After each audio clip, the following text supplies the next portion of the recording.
اے امیر خاور، اے مہر منیر، مجھ سے ہر ذرہ ہوا روشن ضمیر، مجھ سے موجودات کو سوز و سرور، تجھ سے ہر مستور کو ذوق ظہور، ہے ید بیدا سے بھی تابندہ تر، جوئے سیمی میں تیری کشتی زر، تیرا پرتو چاند کو دے چاندنی، لال کو پتھر کے دل میں روشنی۔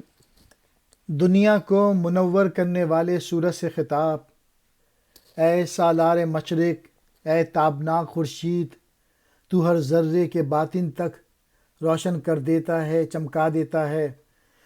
وجود میں یہ سوز اور یہ سرور تیرے ہی دم سے ہے، اور تجھی سے ہر پوشیدہ شے میں اپنے اظہار کا ذوق ہے۔ علامہ اقبال نے اس حصے میں اس حوالے سے کہ سورج مشرق سے طلوع اور مغرب میں غروب ہوتا ہے، یہ کہا کہ حقیقی حکمت و دانش سے اہل مشرق بہرہ رہیں۔ مشرق ایسے علوم و فنون کا سرچشمہ ہے جس سے عالم انسانیت روشن ہے۔ اے مشرق کے سالار یا بادشاہ، اے روشن سورج، تو ہر ذرے کے باطن کو روشن کرنے والا ہے۔ اس کائنات میں جو سوز و سرور ہے وہ تیرے ہی دم سے ہے، اور تجھ سے ہر پوشیدہ شے میں اپنے اظہار کا ذوق ہے۔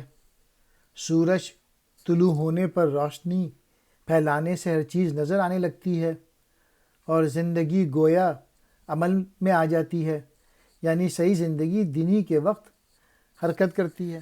تیسرے شعر میں علامہ اقبال کہہ رہے ہیں، تیری سنہری کشتی حضرت موسیٰ علیہ السلام کے ید بیدا سے بھی کہیں زیادہ چمک کے ساتھ چاندنی ایسی شفاف ندی میں رواں ہے۔